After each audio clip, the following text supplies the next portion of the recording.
snow theme. I don't need to be in the frozen north. It's good to be on trend with the season. I don't know about you, but it's really warm here in the UK at the minute. Yeah, it's very warm in Canada as well at the moment, but I'm lucky enough to have AC in the building I'm staying in, so Oh, not too bad. Yeah, fabulous. I just have a fan yeah. Most of doing my a lot of team legwork. works in Yeah. London or in Germany, and it's been very hot in both for the last little while. And so yeah, and no one has AC, so it's been a Yeah. popular topic of conversation lately. Oh, we love complaining about it. And then as soon as it starts raining, it's like, where's the summer gone? Yeah. It's amazing. Um, fab. I just thought of something. Oh, that was it. So, like I say, like to keep it a loose conversation. And I do think that all of the discussion topics kind of merge into one big discussion topic anyway. But I assume you had a quick look at least at the pre-event questionnaires I that we did, yeah. got back. Yeah, of course. So I felt like distributed AI and fast operations was kind of the overwhelming topic that people wanted to talk about most. Then the next two were pretty balanced, and that was scaling industrial AI without replatforming, and from AI pilots to autonomous operations. So what I was going to kind of go through the topics in that order, and then we don't always have time for the final Sure. theme topic anyway. However, I'm sure connected data is going to come up throughout Please, anyway. thank you. Um, you're welcome, Grant. Sorry, I No, unmuted it's fine. All good. I got my mute and unmute the way around. All good. Interestingly, on that one, like I don't know if people got confused by the rating order, but then if you go back and read through what they actually selected as the interesting things or how they ordered the challenges Yeah. they're facing, it almost always seemed to come back to connected data. So it's a bit of an interesting one where I suspect that everyone is most excited to talk about AI, but the challenges they're facing are more around the data, which is a pattern we're seeing with our customers anyway, but Yeah. is sort of an interesting note. Um, yeah. Yeah. No, it's funny. I think you're spot on actually. Yeah. Fab. Well, look, we've got 1 minute left. I'm just very quickly I realized my water is low. I'm gonna be like 30 seconds. If you need to grab some as well, Magnus, please do. I'm all set. Yeah. Augustine, I think we're all set, so you can leave and join the link. Yeah. And yeah, Perfect. like I say, I'll be 30 seconds. See you shortly. Thank you. Goodbye, Magnus. Thanks, August. Chat later. Thank you. I'm sorry we're on PTO, you know. No, it's all good. All right. Goodbye. Thanks.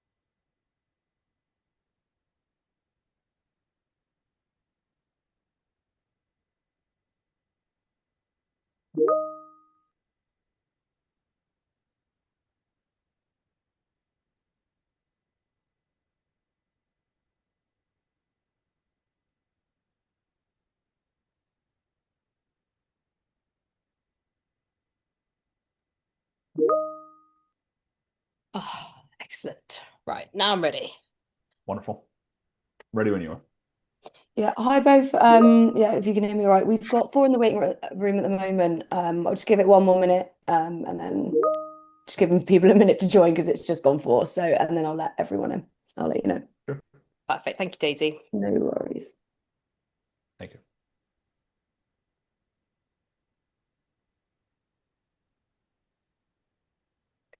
Are you in Montreal for work or? No, I travel quite a bit. I just enjoy spending time in new cities. So San Francisco is one place I spend more time than most. But then Mexico City and Canada. Oh, But then I usually spend a couple of weeks in the summer in Europe. Not this year, unfortunately, but most years I'm in Europe oh, for that's part a of the summer. shame. Are you fully remote then? And it's Mhm. just you can just oh Yeah, our whole company is. So we actually we had an office for a little while, but we actually just recently got rid of it. So we don't even have any offices. So about amazing. 150 people in 26 countries. Wow. Yeah, it's great. I'm fully remote, but my partner sadly isn't. And so I'm like, when are you going to quit so we can just go and travel the world? Exactly. Yeah. I'm with you. Hi guys, yeah, we still got the four in. Sure, people will be making their way here anyway. I'm going to admit them if you're happy for me to. Very happy Okay. to. Thank you. Amazing, amazing. Well, hello there, everybody. Good morning or good afternoon, depending on where you're joining us from in the world. But welcome, one and all, to this virtual roundtable with HiveMQ today. We're here to discuss scaling industrial agentic AI from connected data to autonomous operations. So hopefully that all sounds good and like you're in the right room. I'm sure you are. Just to say, I'm your moderator, Stephanie Gary. Such a pleasure to be here with you today for this discussion with some absolutely fantastic senior executives in the room. Cannot wait to get some introductions so we can all see who's joining us. But let me just first quickly run through some housekeeping with you all. So firstly, if you haven't done so already, please turn your cameras on, or I think you will have, so thank you. Just obviously makes it a much nicer, enjoyable experience when we can see and hear each other. Do also, if you can, remain on mute throughout. It just helps with any background noise. I know people are in offices, there's dogs barking and stuff. So if we have any awkward, you're on mute moments, it's all part of the fun and the experience, so don't worry. And also, if you're not on gallery view, I really do encourage that. If you're not familiar with Zoom, go in the top right corner and there's a button that has like different amounts of squares in it. So click that, click gallery, and then you can see everyone. And it's just, like I say, much nicer than just seeing the one person that's speaking in that moment in time. Should also say the session is being recorded. That is strictly for internal purposes only. It's very much what is said on the roundtable stays on the roundtable because we want you to feel comfortable to speak openly and freely today.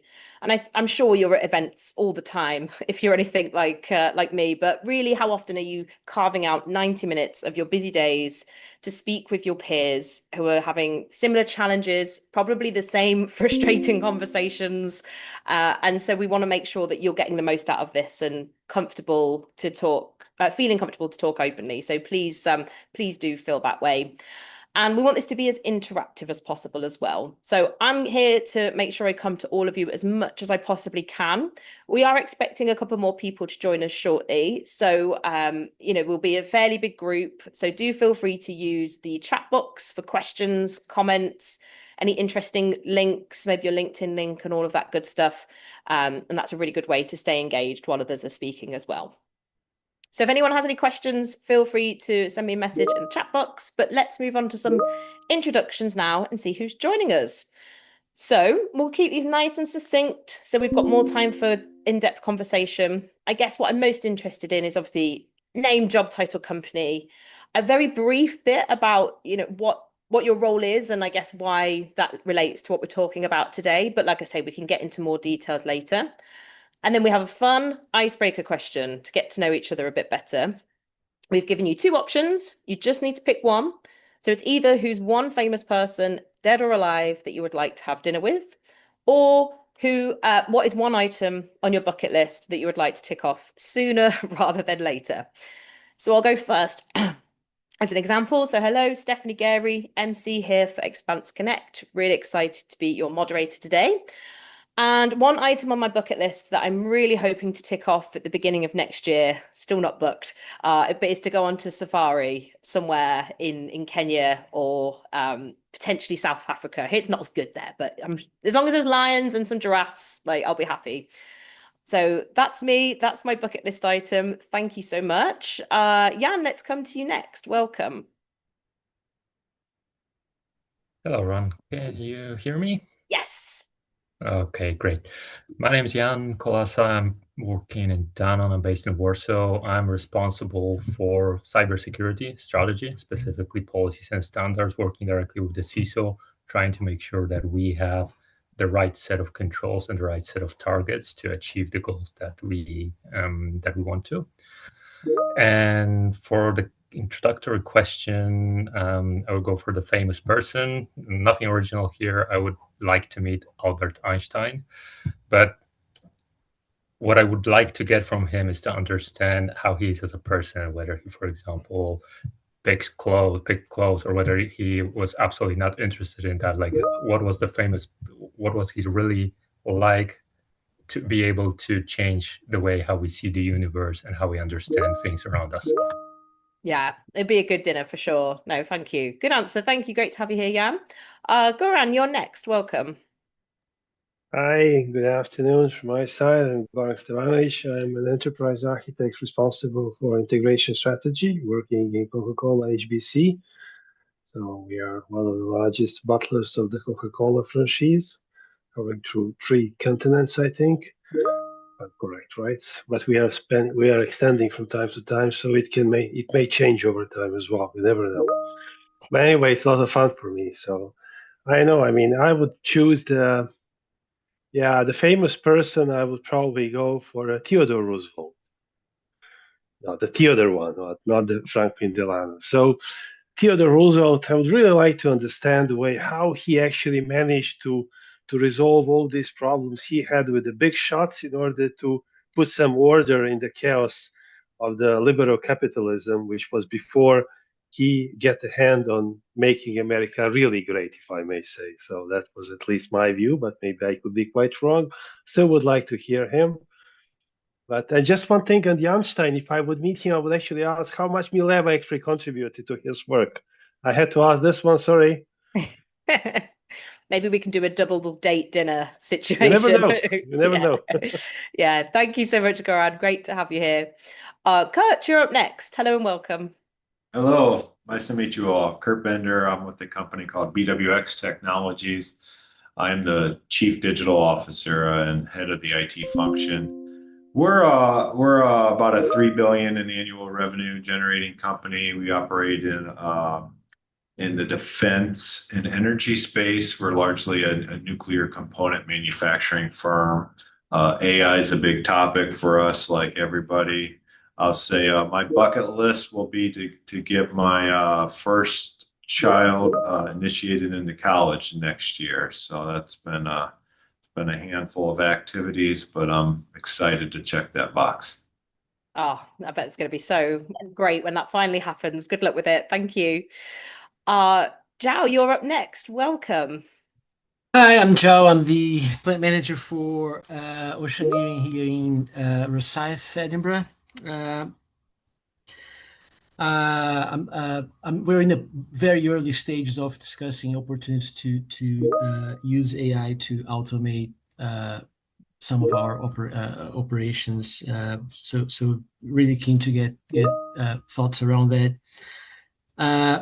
I would like to invite John Lennon for dinner. Get him to tell me a few stories from back in the day. If Paul wanted to join us, would be much welcome. Amazing. Yeah, thank you so much. Great to have you here. Scott, you're up next. Hello.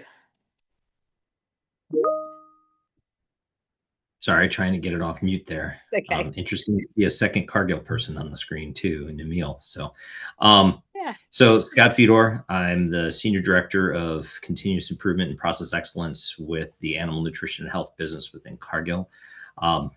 I also have a couple of other roles. I'm an adjunct professor with the University of Denver, teaching in their Masters in Supply Chain program. And you mentioned bucket list items. I finished my bucket list item this year, my biggest one, which is I've been to all 7 continents, and I got to make it to Antarctica this year. So that was exciting. In terms of people I'd like to meet, my third role that I have in my life is I'm a PhD student working in the doctoral program in leadership studies at the University of Gonzaga. And right now I'm in a course called Phenomenology and Existentialism. So it's making my brain hurt most of the time, not going to lie. But it's also, we've been doing a lot of reading on Edith Stein, who was born in a Jewish family, later became an atheist and studied phenomenology under Husserl, one of the most famous phenomenologists in Germany back in the early 20th century, and later became a Catholic nun and is now a Catholic saint. So that journey from Judaism to atheism to Christianity, Catholicism, and all those pieces and all that, I would love to sit down and have coffee with her and get an understanding of what that was like throughout that entire time period and how all that got put together. So that'd be mine. Yeah, they've done the hard work, so you don't have to. Like, which should I pick? Yeah, thank you so much, Scott. Wonderful to have you here. And yeah, like you say, with one of your colleagues, Emil, you're up next. Welcome. We're just on introductions. I did pop in the chat box what we need for introductions, but I can share again if that's helpful. No, hello. Thank you. I did see it. So, Great. yeah. So Emil House here. So I am currently representing actually Rowan University. So I'm not representing Cargill, and basically my role right now is doing some special research, which I cannot really talk much about it. It's classified at this point. But it's related to AI, okay? And basically that's why I was invited like about a month ago to this one.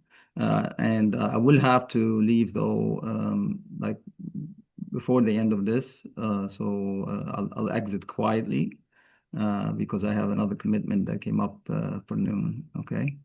Thank you. Great. Well, thanks for joining us today. Great to have you here. We may potentially have one additional person join us. If we see another face pop up, I'll get some intros from them. But here in the room, delighted to welcome Magnus. Hello. Hi, everyone. Good to meet all of you. My name is Magnus. I'm the Chief Technology Officer at HiveMQ. HiveMQ is the sort of operational data backbone for industrial companies. We started off moving OT data almost 14 years ago now, and doing so at scale. And more recently, we've moved into the context intelligence, trustworthy data space, as well as a little bit on agentic AI, and really helping customers sort of move, understand, and take action over their data. As for the icebreaker question, I have to say, Scott, you took mine. I was going to say all 7 continents. I'm only at 4 at the moment, but getting to 7 continents is a goal. But instead, I'll say the top 10 global cities would be a goal instead, which is a constantly changing list. But doing all 10 in a year, I think, would be wonderful, and takes you to most of those continents. So yeah, I love travel and actually currently in Montreal, but normally based in San Francisco. Nice to meet all of you. Yeah, thank you. I'm glad we've got a nice travel group. I really want to ask how you got there to Antarctica, but I won't derail the conversation and make it all about travel. We've got some important topics to get to. So thank you so much to those of you that filled in your pre-event questionnaire, which was most of you actually. It really helps to guide the conversation today and understand, what it is you want to be speaking about. And it seemed like, it was a bit of an equal spread against all 4 of our topics, and I'll put them all in the chat box as we go. But it felt, at least to me, like distributed AI and fast operations was like the number 1 where people were most focused on. So I thought, great place to start.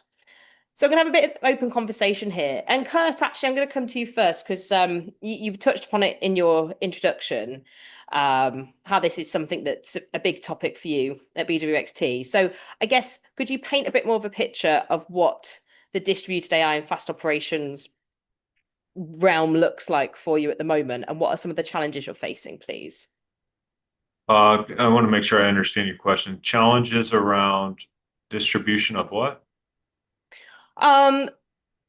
Well, why don't you start by painting a picture of what it currently looks like in terms of your operations and implementing AI. And then I think from that, we can see, you can go into what some of the challenges might be. Yeah. So I'm going to assume the context is IT operations, how we're structured, challenges we're seeing from implementing AI. I'm sure they would largely resonate with many of you. Just to give some sense, my organization's size about 10,000 employees. It is international based, but it's primarily centered in the US and Canada. Again, we're a manufacturing organization. From an IT perspective, we're a shared service structure. So it's all centralized. A couple hundred IT employees support this 10,000 user-based community across these site locations. We operate on multiple networks, some general commercial networks, some restricted networks. So those are some of the challenges. From an AI perspective, we're taking a fairly, what I would say, conservative and pragmatic approach. So we operate in the defense industry, so we have some increased security controls. But our approach is your typical model. We stood up an AI governance model. We're training and developing the workforce. We're deploying the tools and technologies. And then where we really struggle is on the large scale implementation and transformation. So we're at that phase where we're trying to move out of the pilots and the small process-based improvements and do something larger scale that's more transformative. We've got some good ideas on that, but that takes a bit more commitment from the leadership. It takes a bit more understanding, and that ties back kind of to the workforce training and development. So I would say our big challenge here is a little less at this stage on the technology deployment. It's a little more on training and development of the workforce and transitioning from that pilot phase to meaningful transformation. Yeah, perfect. Thank you. I see you also said proving the ROI of the AI pilots is a challenge too. And I think this is something we hear time and time again on these roundtables. And like you said, you want to move to something that's a little bit more transformative and makes a bit of a bigger difference, but it's just so hard to get there. Could I maybe just one last follow-up question, get a bit of an idea of how you've managed to prove ROI, if you have, or like what have been some of the can't think of the word. Yeah, we started off like many things where the ROI measures. We develop a business case for any major initiative we take forward, and that's the typical cost, schedule, value, and measuring ROI. We do that on our AI use cases and projects as well. One thing we did to materialize that is we instituted an AI investment policy. So now we are looking to measure all investments across the company, any spend on AI consulting, licenses. We have a defined toll gate and approval process. That's a committee that reviews and approves those. And as part of that submission and that movement of those requests through our toll gate process, we have a very clear and prescriptive ROI model so that we could not just measure our investment in AI as a company, but also measure the return. So that's just something recently we've done. I've already seen improvements, and that's a positive for us, but we're at the early stages of capturing and measuring that. Sorry, keep going on mute because I have a loud fan next to me. But saying really fascinating. Thank you, Kurt. And I see your hands up from you, Scott. Did you have a question or comment? I did when Kurt was talking about the ROI model, right? Because one of my experiences is, and in developing these ROI models, and as we look at scaling these types of initiatives, it's very easy to get them wrapped around the axle on, oh, the ROI is headcount reduction. The ROI is SG&A and those types of activities, and not the softer benefits. How are you getting to the quantification of the softer benefits? Freeing up people's time to provide additional growth opportunities, freeing up people's time to be more front-end focused on customer engagements or things like that lead to top-line growth that can't be easily put into a Y=F of X equation. I'm just curious about that, Kurt. No, good question. And I would tell you, Scott, we've taken a very much Lean Six Sigma type of approach with the continuous improvement model and this ROI approach to AI. So we are viewing AI benefits much as a continuous improvement, process improvement type of approach. So it's not a deployment of a new information system and hard savings to eliminate some legacy technology. It's process improvement. So there are both hard and soft cost savings in this model, and a lot of it is process efficiency gains. In fact, we place an emphasis and encourage people in these submissions to not just look at process efficiency gains, but look at reimagining processes. how do you take out a human in the loop and save that soft savings so that the human can go focus on more meaningful value add tasks. So we do measure the soft savings. We don't discount them, and that's part of our ROI model. Yeah, great question. Thank you so much, Kurt. Magnus did pop a question for you in the chat as well. I'll let you reply in the chat, Kurt. I feel like you've been getting a grilling for the last 10 minutes from me. So yeah, let's move on. And actually, Scott, I mean, let's just come to you next as you raised your hand, and it's obviously resonating. But well, yeah, I'd love to get that picture painted of what it currently looks like and any challenges you want to share, please. I'm gonna talk across two companies. So I've been with Cargill for 2 years now. Prior to that, I was digital transformation leader at Baker Hughes, formerly GE Oil and Gas, a large oil and gas provider or OEM provider for manufacturing and production activities in Houston. As digital transformation leader there, I partnered heavily with C3.ai and some of the initiatives we were doing with them, including co-branding and co-development of products. So I am not an IT practitioner. I am a supply chain guy by trade. I am not a DT&D IT techie. I don't code. I don't do any of that. What I do focus on is adoption, integration, and how this is going to impact both the workforce, the delivery to the customer. My background is all Lean Six Sigma Master Black Belt. I've been a Master Black Belt at 2 different companies and done this for a long time. When you ask questions about, autonomous operations or what our strategies are, or how do we approach this, I come back to the idea that there is no AI strategy. There should be a business strategy. And then the question is, how does AI support it the same way? How does people support it? How does our ERP or tech strategy support it? How does our data strategy support it? So if it doesn't start with your business strategy and doesn't tie into that inherently, then I'm worried you're doing AI for the sake of AI, just to say, oh, we can save people or we get something cool out there, let's grab it, right? You've got to start from that point. And one of the pieces that I'm seeing in Cargill, and I saw in Baker Hughes and at GE as well, is that it's got to start with the process and the people. Because if you don't understand, if you don't have well-defined processes, it's not going to matter. If people are like, well, my data is terrible and I don't have good data. Well, if you don't have good data, it's because the processes are bad. If you're running a fever, it's not because you've got bad data. Oh, my temperature says I have a fever. That's bad data. No, it means your process is something is wrong with your process in your body and you have a fever. Data is indicative of process behaviors. It's indicative of whether you're following system process, people interactions, etc. So most of where we're failing to scale is because we're not walking backwards and looking at the process and the data challenges and working to fix those before we try to put AI on top of it.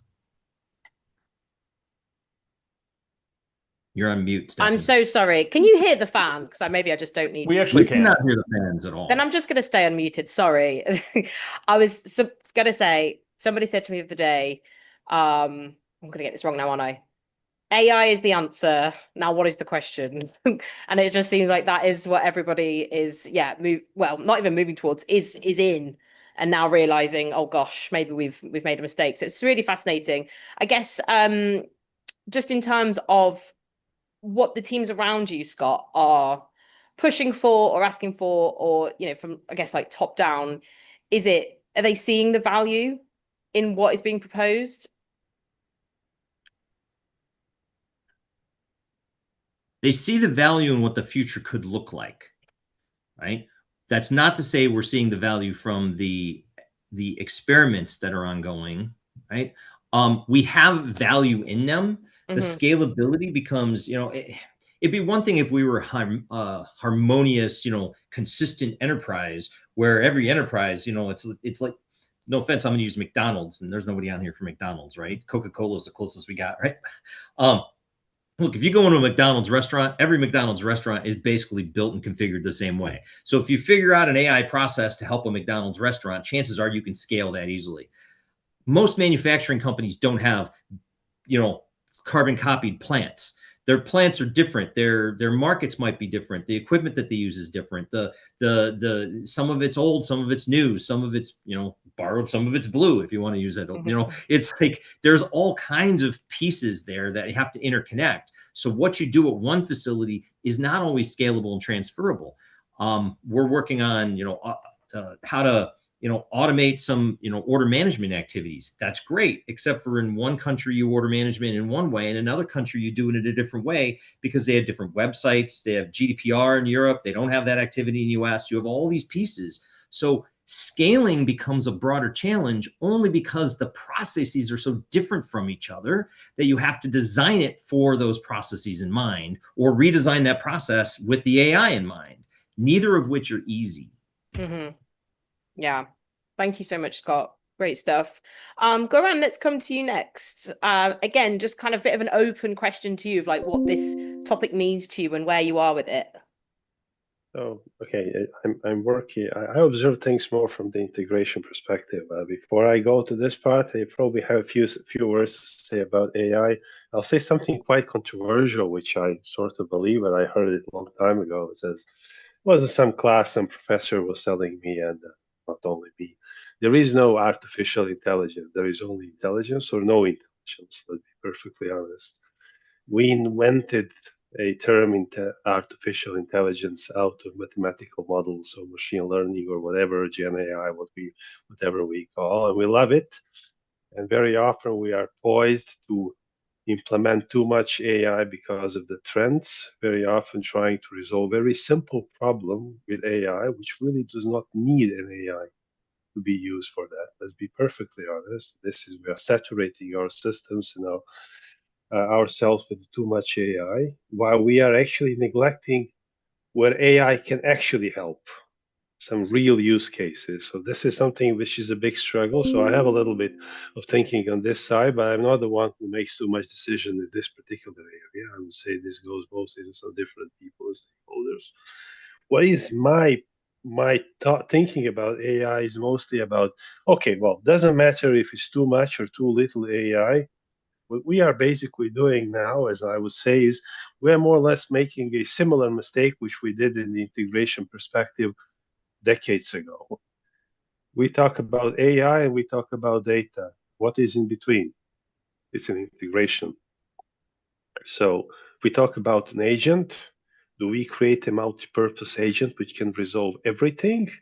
Or we try to be just like in a real life. There is no one person resolving every single task which is given in front of him and her. There are different people collaborating, integrating, orchestrating, choreography, doesn't matter how we call it. Now, the way where I see we are still sort of failing behind is trying to put in the proper meaning of the integrating of the agents. So everybody's talking about this A2A and MCPs, etc. But there are not so many real solutions there, which is really trying to put agents in the system of agents, something which can resolve us at different levels of problems which we could potentially have. Some could be in agents which are completely useless. Some could be very useful agents. But if we put them in collaboration to work together, properly orchestrate them, well, you know what? That could actually be the winning formula. But again, I'm quite biased. I'm an integration guy for many years, like decades. And I see this as an area which maybe we are somehow neglecting. We're talking about it, but we are not progressing too much. But at least this is my view. Yeah, that is really fascinating. Yeah, thank you. Jan, let's come to you. Again, any comments you want to share on what we've heard so far, or would again love to get that idea of what it's looking like for you at Danone, please? Yeah, what Scott said really resonates with me, and let me maybe start with some background in general. Well, Danone is a production company. Like we produce yogurts, we produce baby formula, or stuff like that. So everything that revolves in the company ends up with a product going out from the factory. So whenever we talk about AI, these are things that allow making that happen or free up people time to be able to do more of that, more of all those things that end up with us producing things, finding better markets, etc. So from my perspective, because I'm the IT security guy, AI presents like huge amount of risk that is really not something that we always talk about. Like for example, the way how we are integrating AI now, and I see that in various companies, is exactly from the wrong way, as people noted already. So we are trying to push AI everywhere instead of thinking like, what is the business goal that we want to achieve, and how can AI really help with that? So I've seen a lot of cases where essentially we have a kid, like a 60-year-old kid, and we say, hey, you're really good at coloring, so now go and fiddle with our mainframe. And like, this is exactly how we approach AI. I've seen, like, for example, AI poo analyzers. Like, that's a great idea, but there's like so much risk with that if we're giving that to the hands of people who are actually following these advice. And it doesn't really generate any value. So there are a lot of cases that I see that don't really lead anywhere. They're just trying to prove that we are able to use AI in one way or another.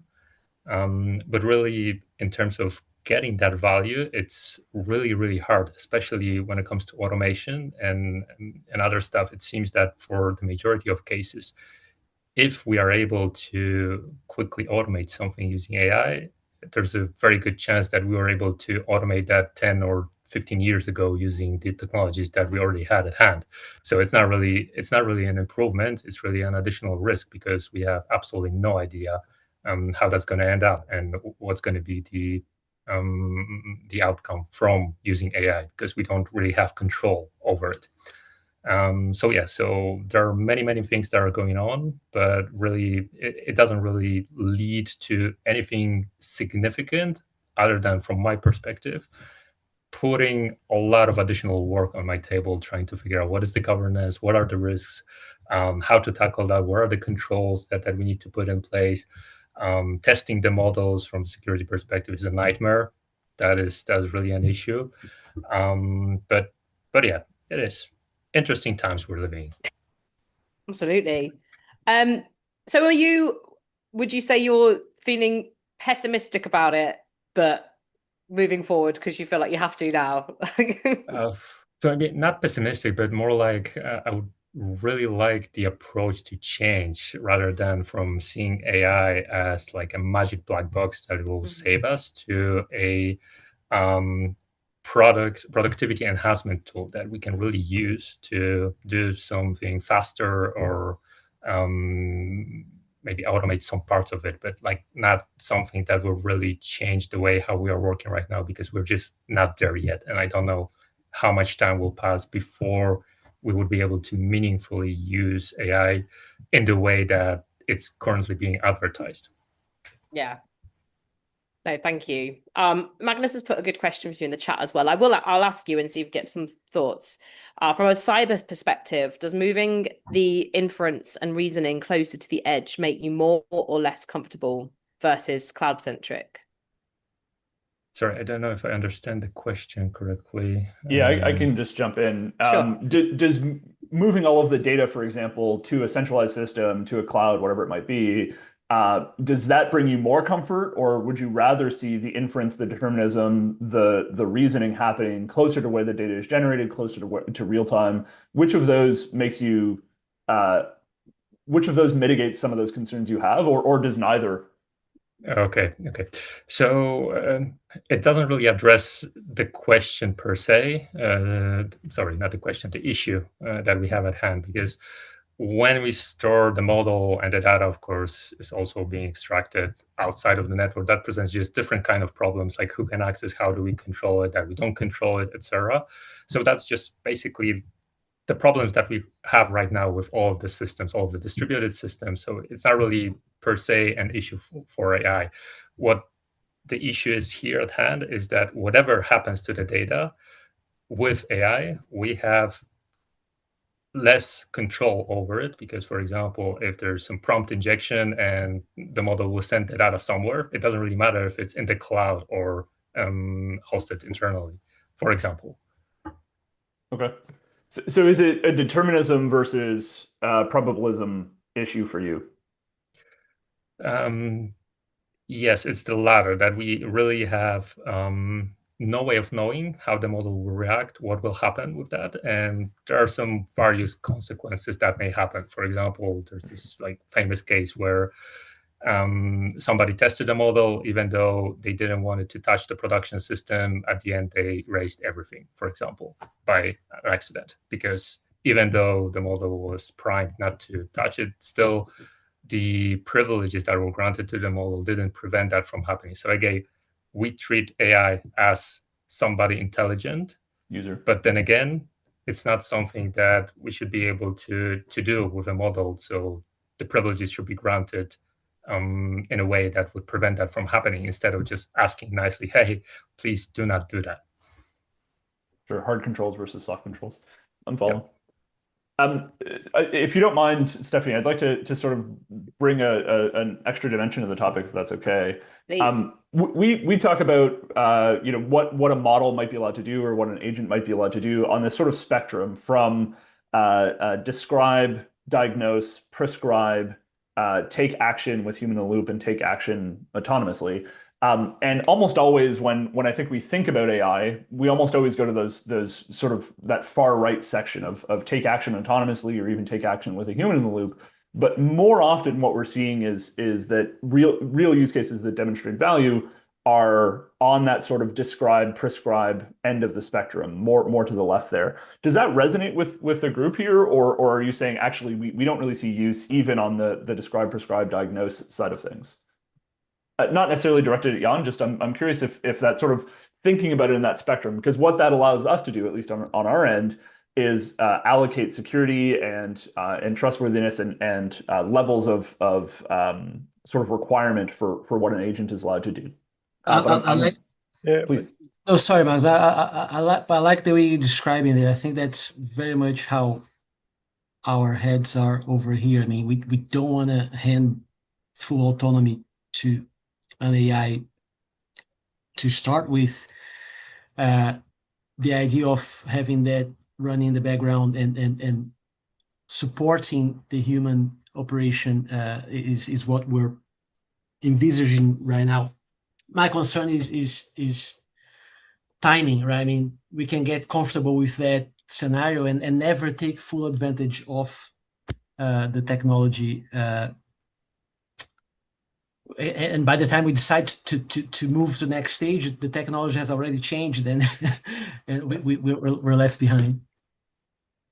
Yeah, Scott, I see your hand up, but I just draw for your specific case. Like I do think that is a concern for some of the customers we've spoken with. Is in fact, are we going to end up being too cautious? And we have a number of leaders here whose responsibility is to consider the risks. There are risks on both sides of that, right? Moving too slowly and letting your competitors move more quickly than you is one version of that risk. Putting your business at risk is very much the other side of that. In a particular case, like I have a customer who, when we went out to meet with them in New York, they're a pharma customer, so very regulated industry, very, very high demand. We went out to have a conversation with them about agentic AI, and their original reaction was absolutely not. We'll never let an agent touch anything on our facility. But as we went through the day, we talked about some of the use cases that we're seeing. And one that came up in their case is they have a freezer sample. It's a 2-story freezer, the biggest freezer you've ever seen. And it has a bottleneck, which is samples need to be loaded in specific orders in order to preserve certain things. Deeper parts of the freezer are colder, and samples need to get to them more quickly, but some samples are more sensitive than others, blah, blah, blah. Today, a human does that job. Today, a human looks at the queue of incoming samples and decides which samples go where. And that person doesn't get it perfectly right. That person is under pressure. They're under, they're sort of under, they're under pressure to get it right, but they're never going to get it perfectly right. And so, they consider like 85%, perfect allocation to be correct. But also that person has to take, bathroom breaks and so on and so forth. And so how do they do that? And that's a use case which by the end of the day, they were like, this is a great use case for agentic AI for us, because today it's done by a human. It isn't perfectly correct every time. It is deterministic it is probabilistic on a human's end as to whether they get it right or not, because they have to prioritize, various factors. And so this is a very good use case. But on the flip side, like a safety use case or a regulatory use case would never be allowed to fit into that. And so in this case, they were very comfortable saying, yeah, let's see if we can prove a POC, and in this case we have with them, of getting that to work. So that's the type of like again, that to me would be on the action side of things. They're actually making choices. They're doing so with a human in the loop initially and then later autonomously. But the risk of getting it wrong is actually already inherently present even with a human. So for them, it was a perfectly acceptable use case. Hopefully that illustrates my point. Yeah, it's a great example. Thank you. Scott, great comment in the chat. Did you want to expand further? Well, I was just going to say, if nobody knows what Rapid is, you can easily Google Bain Rapid, right? And it's a great decision-making framework. People get hung up on RASCIs or RACIs and accountabilities and responsibles and everything else. The key here is not to get into this idea or this argument that it's fully autonomous or it's not autonomous at all. It's not an either or. Right? The same way we have delegation of authority rules to say, hey, look, this purchasing person down at a plant level has an authority to buy something to $50,000, but over $50,000, it has to go to an elevation here or there. Those same rules have to apply. So we shouldn't think of this as either or. We should think of it as and figure out where. Mm. Yeah. No, correct. I mean, this is, as you said, it's one size doesn't fit all. So the thing is, the whole value is to make it as autonomous as possible. But again, not one size fits all, just as Scott says. So sometimes, just as we have, okay, whether we call it human in the loop or maybe more humans in the loop, depending on the specific authorization, this is normally how it should work. Because agent, whether it's an RPA agent, an AI agent, or a human agent, think about agent, a somebody who performs specific task or set of tasks. This is what we basically want to achieve, right? So it's it's more deterministic or probabilistic. Sorry, I pronounced the wrong word, but this is basically it. So I think that's it. That's basically where the part of the intelligence fits in, right? Yeah, I'm not sure I could have got that word right either, and English is my first language, so no, all good, Goran. Amazing. Look, Senthil, welcome. I know we didn't get to get an intro from you, so do you want to give us a quick intro, and then also you've been listening to the conversation for the last half an hour or so. Is there anything you want to add? First of all, thank you for accommodating. I joined late. I mean, a typical business urgency. I got pulled into a meeting which was completely not planned for. That consumed my time. Appreciate your patience. My name is Senthil Anand. I work for Hitachi at the corporate level. I'm responsible for global as well as manufacturing strategy for all the Hitachi units across the globe, except for Japan. Japan, they have a separate team for different reasons here. In my role, of course, we talk about a lot of digital transformation. In fact, I am a certified Siri assessor. Siri is basically came from INSIT. Probably some of you already know INSIT with the help of World Economic Forum. So they have a framework in terms of assessing any manufacturing unit in terms of where do they stand in terms of digital maturity, comparing them with their peers. Of course, we don't want to compare electronic industry with FMCG or pharma. And where do they stand? Depending upon their goals, strategy, initiatives, and the KPIs and cost, defining a custom-built roadmap for the units. So this has been, I'm trained assessor, and we have done many such assessments that's going forward. This is going to be our framework to start with. And that's where I got pulled into it, and lot of very good interesting topics here, talking about scalability. We spoke about cloud and other things on the agentic part as well. So just a quick suggestion on the last one. We spoke about how the agent should decide whether full autonomy or framework. See, first of all, again, Hitachi is a complex world. We make trains, we make switch gears, we make compressors, we do digital engineering. It's a 300 plus location unit across 100 plus countries, very completely different portfolio. What we did recently, I can tell you, every business, whether it is a train making or energy or whatever, everybody wants to go for AI and because they want to be up the trend, and it's the new toy, and there are many kids who like to have the toy. I would keep it like this, and they want to implement. There are some good results as well, and there are a lot of investments, billions of dollars going into it. So we said there is a risk in terms of somebody puts the AI, which can have a business impact, a hacking whatsoever, or giving a wrong product or not serving the customer. and also not catching up with the competitor. Then we said, okay, let's have something like a governing body, because we don't want to, at the same time, we don't want to kind of kill the innovation as well as the flexibility of units doing on their own. So we want to have a governing body, and then we decided, okay, let's have something called core, common, and distinct. Core is, this is the fundamental of AI, whether it is cybersecurity or how do we govern, irrespective of which type of business of Hitachi you do. So these are the fundamental things you need to adapt when you go into an AI part. Then it's common, depending upon your business, line of business or product. Okay, these are the minimum set of things you need to do. And that the distinct gives the flexibility depending upon your location, your use case, you can flexible and go for it. That's how we defined it. And then we just took a stock, okay, for a particular function, how many use cases you guys have it in across the value chain? When we took a rough cut, it was not hundreds, it was few thousands, even in fact, tens of thousands of use cases going around, right? And then for coming to your questions, should we go for full autonomy or not? Again, it depends on a couple of things, depending upon how critical your use case or application or agent, what you want to do, how impactful it is, you have to decide. And then based on that, you have to take a choice. And more important factor is, do you have the right data? Because end of the day, it's going to be an engine. It's basically give an answer based on the data quality. Do we have the right data? Whether we have interconnected devices, whether it's properly feeding you the information, whether, as you said, whether it is a human or agentic AI, if you give a wrong data, it's going to give a wrong results. So that's the first fundamental thing. Depending upon that, then you decide, okay, how well you want to go for the autonomy or not. In our cases, as we said, based on the stock we took, most of the things are like prescription. Okay, suggest me, give this data, diagnose, and give me the feedback. Based on that, because it's going to be complex information, let the human decide. But this is how it's most of the things happening here.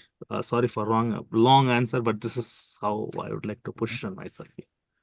Yeah, no, it's really interesting. Thank you so much. I feel like, time's running way so quickly, but so many extra questions for you all. But maybe Magnus, just, we've heard from everyone a little bit here now on where they are. I mean, Zhao, we didn't quite get your story. You gave us a bit of an answer. I don't know if you want to actually, I see you rolling over to unmute. Yeah, pretty quickly. I'll focus on the business unit I operate. I mean, Oceaneering uses AI at different stages of maturity across different business. For us here is it's a very antiquated operation. The product we make has been made the same way for 30, 40 years. And the operation is very reliant on people. And so there's this great opportunity to minimize risk and dependence on people by adopting technology, and AI is one of those technologies we're considering. So that's the kind of the vision. The challenge I see is again, it's a very risk averse business, and understandably so. So I think there's a big challenge in overcoming that aversion to risk, and getting people, the people that are involved in the operation today, to understand what we're trying to achieve and support the change that we're trying to implement, either because they fear they're gonna lose their jobs, or because they think the machines will never do as good of a job as they can. So I still see people as being the biggest challenge around adoption of this technology in particular. Yeah, really nicely put. And hearing that really regularly on these roundtables and from those in the room. So, okay, now Magnus, now we've heard from everyone. We've got a bit of an understanding of where everyone's at. I'd love to get your perspective on this, please. Yeah, I have a few things I'm interested in. So one, if you don't mind, Kurt, I'd like to direct this at you. You were the first person to speak to risk. I think almost everyone has. I'm wondering if your level, chief digital officer, if that risk of not transforming quickly enough or not adapting to new practice enough, is that part of the conversation for you, or is it more things like regulatory risk and business continuity risk and that sort of thing, or is genuinely not transforming a real risk that you discuss at your level? That's a good question. It's both. We have regulatory risk and typical SOX compliance as an example. If we also have customers that have sent us memos that have very quickly or very clearly stated that under no circumstances can an AI fully replace a quality individual that tests and validates a product before it's shipped to us. So we have to adhere to that. But I like your other side of that is, the risk of not transforming enough is a pressure I receive from my boss, a CEO of an organization and the board of a company who wants to see transformation. So it's a balance of doing too little versus too much or too quickly that the workforce can't keep up and adapt. So that's part of us all being leaders. Yeah. It reminds me of, this isn't related to AI at all, but it reminds me of one of the consumer packaged goods manufacturers we work with, global company, very recognizable, 350 or so facilities globally. They had a risk a few years ago, which was more and more of their product was going to Amazon, and Amazon was changing pretty rapidly what products were selling based on advertising or whatever it might be. And suddenly they were faced with this process of, we used to manufacture 2 million of something and then put it in a warehouse and wait till Amazon sold. And now we're being faced with this challenge of, actually Amazon wants 10,000 of this one day and 5,000 of this another day, and small manufacturers are better at responding to those type of requests than a large production facility like this company. And so they were really faced with this challenge of, like, do we fundamentally transform how we build lines and production facilities and so on and so forth to respond to this changing risk, or do we stick to what we know and do what we can? And again, it's difficult to guarantee in hindsight what decision proved out, but in speaking to the CIO at that organization recently, they said that was a pivotal moment for us of deciding to pivot some of our facilities to be more responsive and more reactive. It was a business defining moment for us. We may very well have been in a sort of declining global position if we hadn't made that choice. And I think often as business executives, it's easier to look at something like regulatory risk and say, like, we absolutely cannot violate that, because that's the way I describe it sometimes is that's a very quick way for a business to die, is to violate significant regulatory risk. But there's that long tail of not keeping up with change and transformation that over time can really be more detrimental to an organization. So I appreciate your feedback. Overall, what I've heard is, and I'm a little bit surprised, to be honest, but in a positive way, is that this is a conversation at each one of your organizations. But whether it's cybersecurity or again, risk management and mitigation, or even just human transformation and organizational transformation, that there's no sort of consensus on whether AI is the solution or not. Rather, it's about how do we adopt it as part of our business processes in general. So the question isn't really about the technology. It's much more about the business transformation need and the concerns / opportunities there. Is what I heard, and I think is really important. Yeah, no, agreed. Thank you. And Scott, I really like your point, actually, and wonder, Magnus, I don't know, would love to get some perspective from you on this as someone that's having these conversations daily around the accountability part of if and when something does go wrong. Is this something you have conversations about? Yeah, it's a pretty regular one. Interestingly, almost never is it on sort of the developer side of things or the designer side of things or even on the model side of things. Almost always it's the person who has made or who has initiated the project or led the project to get that done, is sort of the one who takes accountability. Or if there is a human in the loop, that person is accountable. That's really challenging because you can introduce sort of systemic challenges there where yes, you might have a human who's supposed to approve a thing, but if the approval comes in every couple of minutes and eventually it just all becomes a blur, it's really easy to get to a point where a person is technically accountable but doesn't actually have the sort of authority to decline something or the authority to make their own choice, and that creates real challenges. So it is a challenge that we're solving for. We do so by having a person who is accountable. So every AI agent is effectively a user. That user has a manager. And so even though it's an AI agent, it actually is accountable to a manager in the same way that anything else would be. And the accountability doesn't live on the technology side. It actually lives in the management chain. But Scott, I don't know that that's the right answer. I just know that we're all trying to figure out this new and slightly scary world. So yeah, that's the conversation I've been having. Yeah. Well, and let me add, it gets to the question. So there's two pieces to that, right? Yes, I agree on the accountability, and yes, most companies, and Cynthia was also saying, organization owns outcome, business owners ultimately accountable, right? What happens is, even though you say that, Cynthia, there is a black box component of this that you don't necessarily know whether it's Claude or Gemini or something more public like like that, or something that's more specific that Magnus or other teams are. You don't know what the training was. You don't know what the material was behind it. You don't have that level of detail into it.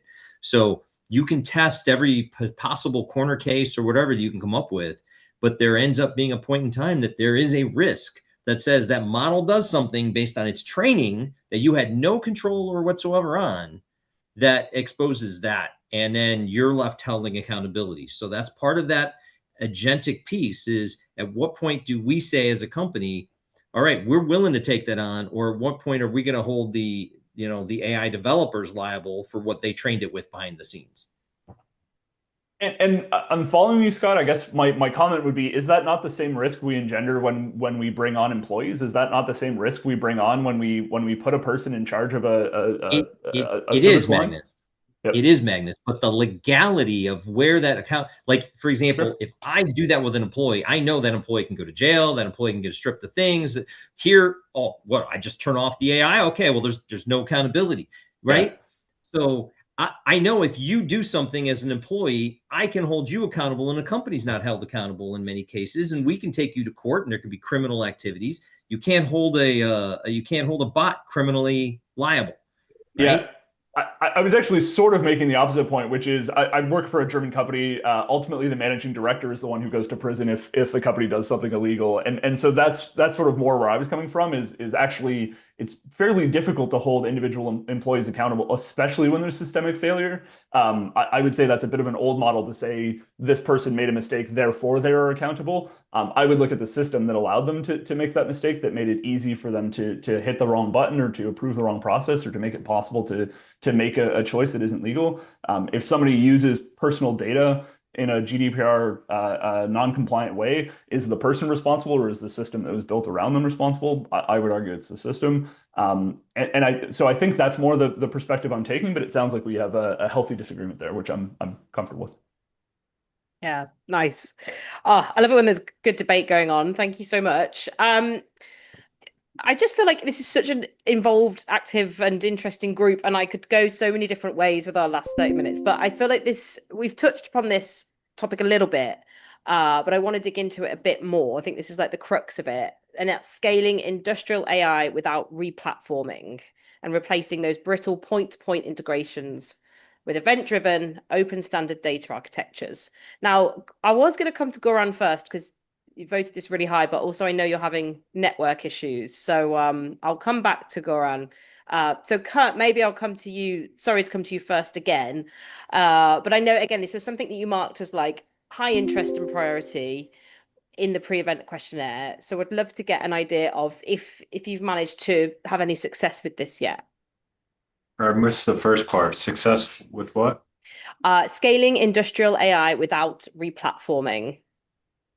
Scaling industrial AI without replatforming. I have no intention to replatform, major systems of records with AI deployment. In fact, I'm taking, Other organizations may have different approach, but I'm taking a bit more of a industrial semantic data layer approach to our manufacturing operations, where, to me, your typical MES system is the key system of record on a production environment, and you have quality, you've got ERP with your bills of material and labor, and then schedule data. So I view AI as really being a bit more of an integration of those, and pulling that data together and doing some things like closed loop write back capabilities, where it does start to eliminate humans in the loop, where if a non-conformance is reported, it can auto-generate the report and the work order to go work on. If a maintenance issue is identified, it auto-generates the maintenance work order. So start to automate some of the processes, but I don't see AI as replatforming major systems of records. I see it as pulling those together more tightly, more integrated from an operations perspective, and driving more process efficiency. That's certainly the approach I'm taking currently. Mm-hmm. Magnus, Maybe please. no, sorry. No, please. No, sorry. I mean, I'm off video because it seems I'm having some network issues. So it's maybe it works now. But if it's okay with you, I can continue with the audio and on the phone. Please. Apologies for this. So it crashes. It's very warm here where I am. So maybe this is the reason. So maybe just to go back, because I was talking about things of integrating things. So we're talking about system of records, right? So we don't want to change this, whether it's an ERP system, CRM, MIS system. This is it. This is our data, right? It says our data is good or bad. It is our data. So we need to build something on top of it. We can correct data, we can enhance data. And this data is continuously being exchanged between different systems as a part of different processes. So what do we want to do with AI? We want with an AI to be a helper, not to impose some change, which is a drastically changing our ways of working. We want to make something which will really be helpful for us. So if this data is being exchanged, there was a question about risks. Well, aren't we restricting the access to human people or agents or applications through specific access rights which are given? Well, can we just do the same thing to the agents? We don't want them to delete something which they are not authorized, just as we don't want them to access some data which they should not be authorized to access based on the GDPR or something like this. But we can restrict this with our data, and our agents can operate on this. So the data is flying or everywhere within our system. So all we have to do, we have to use this data, which is anyway in transit. Well, we call it in the transit or is somewhere in the integration. This is at least how I see it. Yeah. Thank you for chiming in. I know my laptop's struggling too, so but we could hear you nice and clearly.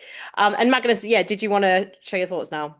Yeah, no, I think it relates to both Kurt and Goran's answer. The reason this question is interesting to me is there's very few organizations that I've talked to who've said, yes, replatforming is the goal, or yes, we want to create point-to-point integrations. Almost every organization says, hey, let's create as much of a sort of distributed integrations pattern as we can, whether that's event-driven architecture, so that sort of thing doesn't matter. Because we've just spent many years moving away from what OT was 20 years ago, which was very much point-to-point integrations and those systems. We've moved to more open systems. But then what I see in reality is a lot of the early winners in AI, in ML as well. This isn't just AI, but also ML. You mentioned C3. I can't remember who it was that mentioned C3 earlier. I think that was you, Scott.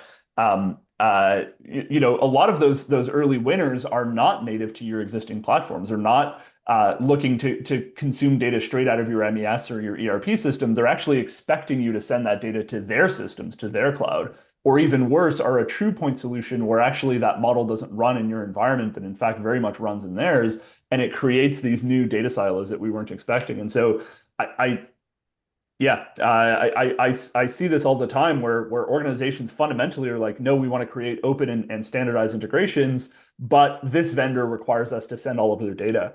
I worked with a utility in the UK, one of the major utilities in the UK, and they were specifically going down this path of we want to build, we're now at the stage of wanting to build data analytics and AI systems that are a little bit more advanced and more smart. But it turns out we don't own our own data because we bought point solutions that capture, standardize, normalize, and then analyze that data. And actually, we don't in fact own our own data. So I think it's this interesting tension between the fastest way to get to success is typically a point solution because it's designed to get to success end to end versus building platforms. An analogy I like to use is enterprise data lakes and enterprise data platforms in general.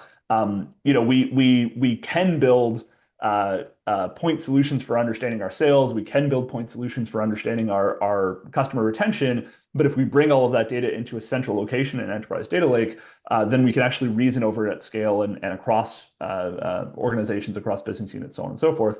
Whereas if we try and solve that with point solutions, we may get to the right result, but it's not scalable. The next use case, the next platform is more challenging. And I'm very much seeing the same thing occur with AI. So that was the color I just wanted to add there is I agree with Kurt, I agree with Garan. We do want standardized integrations, but over and over again, I see enterprises making the choice to go to point solutions because it's more expeditious or simpler in general. Mm-hmm. Which we could all do with a bit more of. Yes, Senthil, please. Yeah, thank you. I think I'm going to basically echo what Biggest is saying.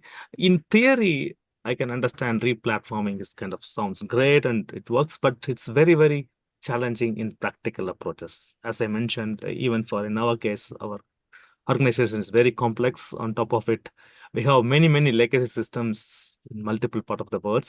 So the focus should be more of kind of creating a kind of flexible data layer which can connect IT and OT and pull the data and let the AI use that. I mean, let's use the data which is getting connected out of it, and then integrate this data and then try to use AI to build on top of it. It's more of like evolving the architecture over a period of time and putting the AI on top of it and trying to scale out of it, better use the data which is already available. That would be the most practical approach what we are planning to do. I mean, I'm open to listen for other comments as well. Yeah.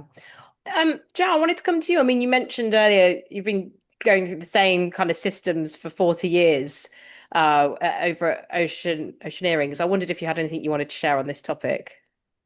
Yeah, same process, same manufacturing processes. I think the challenge around platforms is the number of and the number of stakeholders across the company. So that would add another layer of challenge to implementation. Whether it's coming top to bottom, bottom to top. I mean, there's just too many stakeholders to manage. So it's not in the radar for us here. Not the intention to look into that. The integration of these different systems is a challenge for us, I think. I mean, if we're looking at solutions and applications that need to navigate across different systems, I'm not sure how we'll get to that, how we'll address that. But I think it's a challenge that we'll face down the line. Yeah. Yeah, fascinating. Thank you.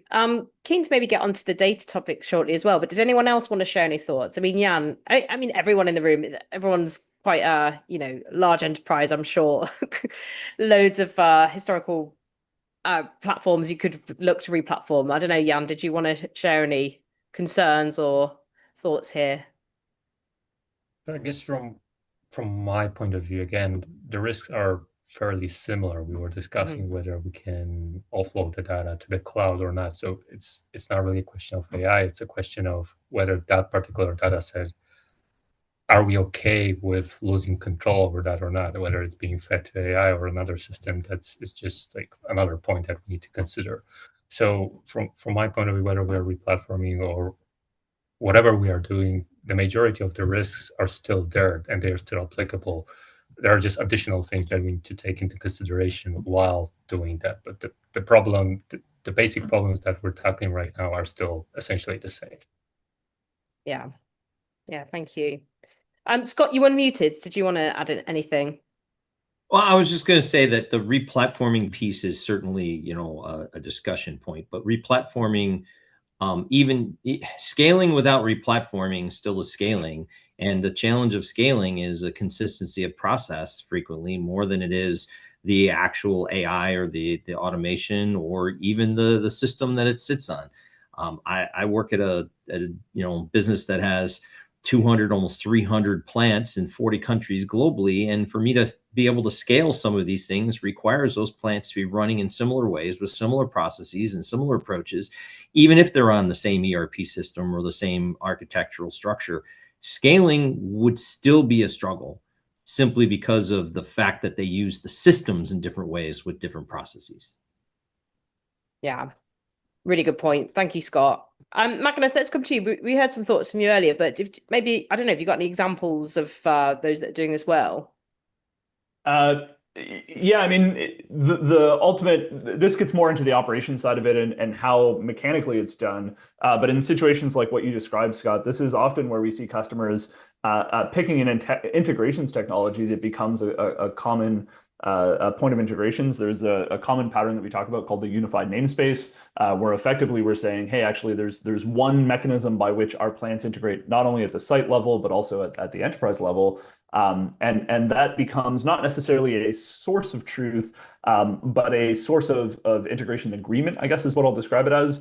And what becomes nice about that is it allows me to do things like analytics and AI at different levels. So, for example, if I have everything in my site integrating over technology like HiveMQ's, not a sales pitch, just how some of our customers do it.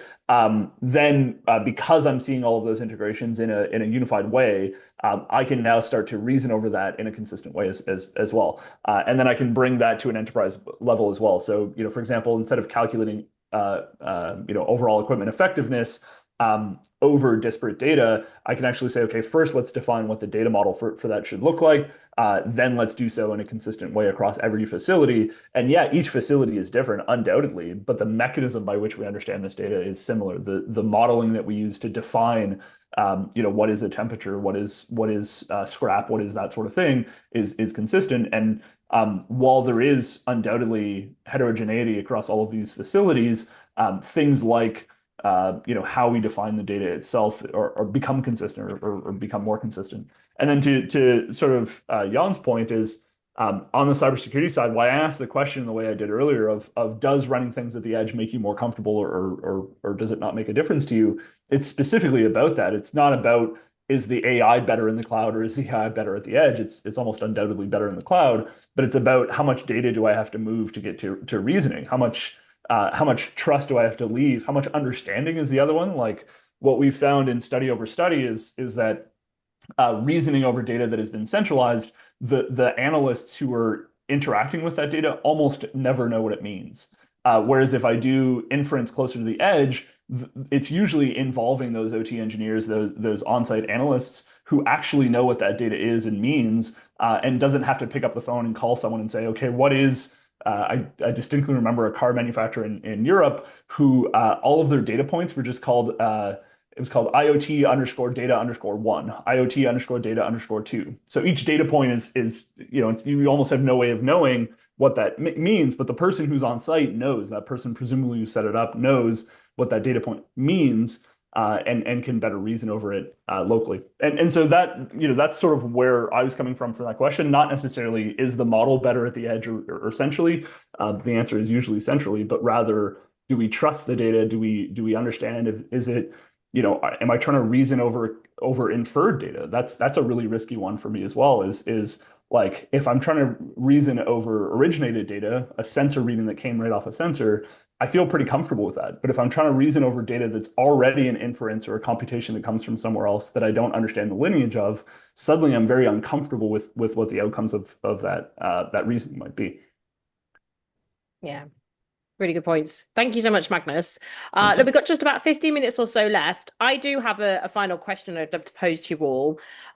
Just before I do, though, I do like to open it up. You know, this is your roundtable. You might have come thinking, oh, I want to speak about X, Y, Z, and we've maybe not covered that yet. So it's a bit of an open to the floor. If anybody does have any questions or comments they want to ask, maybe now's the time to raise your virtual hand. It's also a good time, if you wish, to go and grab your LinkedIn link and you can put it in the chat box. I think some great connections have been made here today. I really do think there's a lot of similar issues going on amongst you all. So it'd be nice for you to have that point of contact with each other beyond when this call ends. So please do feel free to do that. Not seeing any hands up. So I'm going to lead up with our final question for you all then. And that's around the data side of all of this. Again, you can't have these conversations without speaking about data. It's come up a little bit here and there. And actually, it was interesting. Magnus and I were talking just before we joined the call about how most of you voted the data point as potentially the least interested, I should say, maybe not important for you all, but then it did keep coming up in answers. So I know it's obviously a crucial part of this. So, and who I was going to come to Scott, you first. I think you did mark this particularly high around connected data means scalable transformation and unifying all of that data. So, open floor to you, Scott, because you've always got such great points. Why is this important to you, and where are you struggling? So you've already heard most of my spiel, so nothing's going to be new. Look, if you've got bad data, to get good data means you have good process. It's that simple. It is absolutely that simple. Because if the data is wrong, if the data is disconnected, if the data is differently interpreted or used differently across different plants because they don't use the same, MRP planning code in the same location, or they record things differently when they're using receiving on weights or shipping, or there's different time scales that they're doing on reliability for, their sensor detections for vibrations. Those are because of process differences. People and process create data. The data doesn't create itself. So it either came in from the system process that was designed, where it was built to automatically create some data and populate a field because of some predetermined calculations, et cetera, or it came in because somebody put it into the system. So those things have to be fixed for you to fix the data. You can clean the data and you're going to come back to cleaning it again 6 months later if you don't fix the process issues. So that's what I come back to, that's where this all has to start. And how are you, what are you doing to make sure that that data is being consistent across all of those different plants and different geographies? Well, this is great. It's a great use for AI, but in terms of generative and analytical AI and not agentic, right? Great way to be able to detect those variations on a regular basis and respond and react to them, so that if all of a sudden there has been data created that doesn't seem to align with what would be expected to be, or there's differences in execution across the data, it can highlight that and bring it to the attention, and sometimes maybe even clean it itself. But cleaning it is just chasing the problem. If it doesn't dive into then creating a set of recommendations for how you can improve the process or how you can redesign the system and the solution to get the data fixed in the first place, you're still chasing your tail. And has there been a real life example at Cargill of the AI capturing and cleaning up the data itself, or is this just theoretical? No, it's not theoretical, but I'm not going to go into details about where and how we are. But yeah, there are methods to do it. And I would say, looking at comparing static databases is one thing, but looking at actually being able to in real time look at how you ingest customer order data or product development data there's a lot of potential there. Thank you, Scott. Magnus, yeah, please. I can share a recent example. So we're working with an energy customer in the US, and at one particular facility that had been online for 30 years, alarms over time had ended up in a variety of different schemas. So some alarms were plain text, some alarms were JSON payloads, some alarms were XML payloads, and none of these sort of were standardized. And initially, this also, I think, somewhat relates to the question about when trying to scale AI. often one of the answers of the difficulty of scaling AI is using AI in situations where a deterministic process is better. And so the initial mechanism that we looked at was, okay, how do we use Gen AI to interpret each of these alarms and effectively standardize them back to a consistent payload? And that worked fine, except then I'm calling I'm calling an AI model every time I'm doing something, and I'm not guaranteed a truly deterministic process. We did have things like output controls and sort of things to make sure that they were standardized, but the exact process is potentially different. The better way to do that was actually to use the Gen AI to create code, deterministic code, that consistently transformed that plain text into JSON, that XML into JSON, and actually moved away from using the AI other than a one-time use case. And so this is a situation in which we thought Gen AI was the right way to solve this, or in our case, it was actually agentically. But actually, it turned out that writing deterministic code with the help of AI was a better use case. But again, it's that, are you actually going to go and fix 30 years worth of different alarms? To speak to your process comments, Scott, am I actually going to go and change the alarm output in 30 different systems, some of which are 30 years old? Or actually, do I just fix that data at a specific point in time and make it consistent? It would be great to go back and fix those processes, but some of these machines don't support that, or some of these machines are, no one even knows where they are or how they work. They're just somewhere in the facility. So yeah, it's always nice to be able to fix process problems, but sometimes we actually do just need a patch job, unfortunately. Yeah. Senthil, I know you marked this as quite an interesting topic. Did you have anything you wanted to add before I get some answers for your great question? Senthil? Yeah, so my question is, of course, we have spoke a lot about scaling and other things, right? Is there a lessons learned, or is it like a common theme which industry miss when trying to scale? It's a kind of general question, which need to be kind of taken care. I'm going to pose it back to you while I let others think. Was there something that you got wrong that you'd like to share? Yeah, so one of the things, right, it is basically we have many, as I said, many examples. And when we try to scale, when we build the AI, so they do a lot of customization, right? And they say, okay, for this particular plan, this is the legacy system we want to do it this way. And when we try to, okay, can we do it in another plan? They do a similar thing. Then they say, oh, no, this architecture is a little different. They have a different system. And then we have to kind of start from the beginning.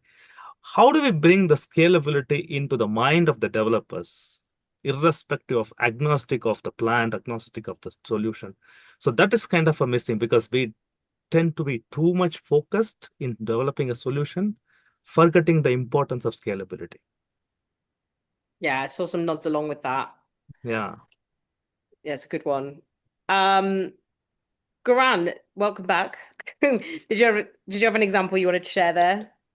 No, I was just putting in the chat because we are validly pointing out the question about the data model, and it's not about the data. We're actually talking about the business processes. But the thing is, we can blame our data, our business processes, but the thing is, we also have to understand that there are certain things we can correct certain things, but we cannot really change, because as I'm very often in the position that we are working with different markets, different continents, different competitors in different markets, different ways of working in let's say,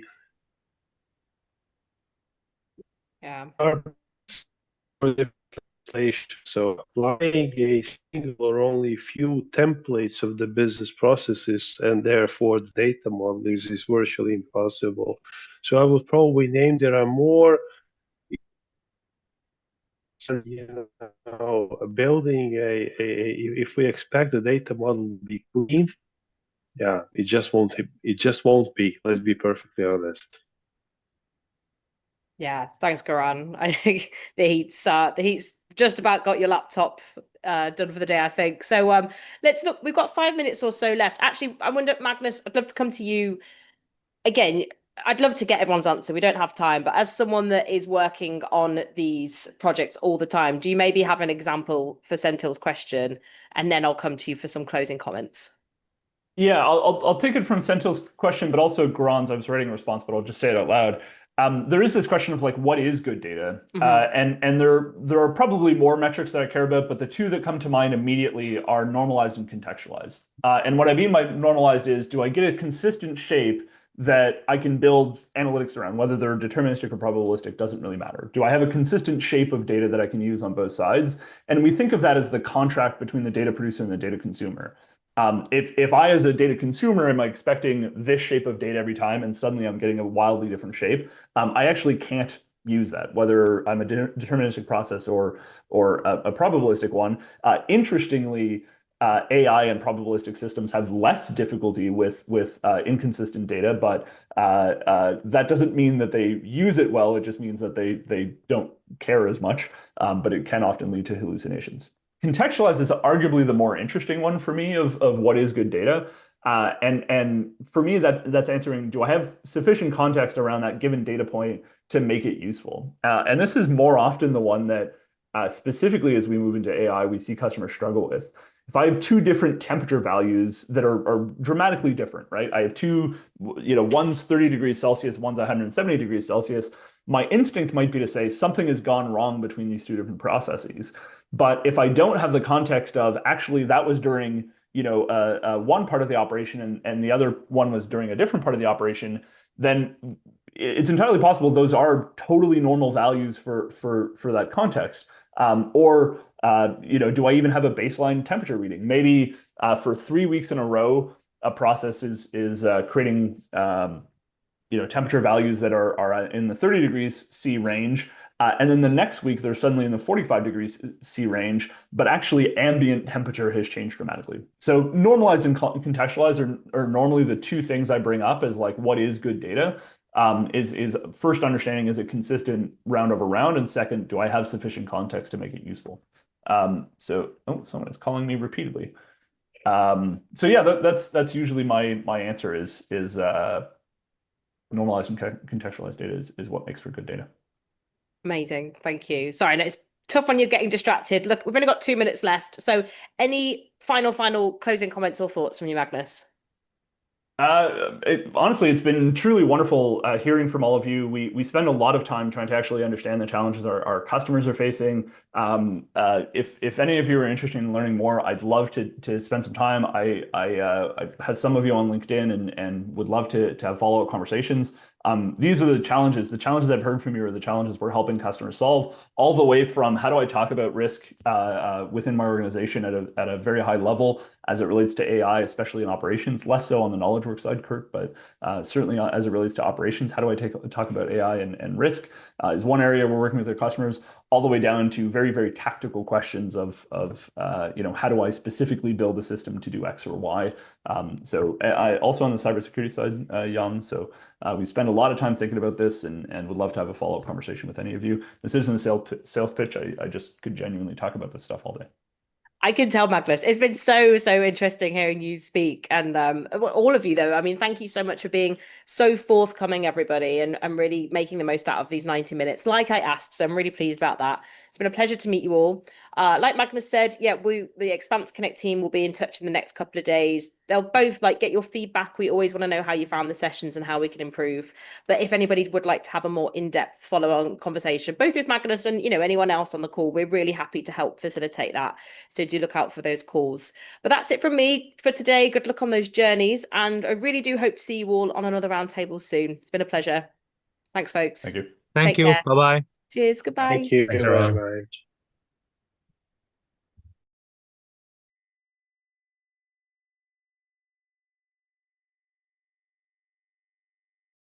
Recording stopped.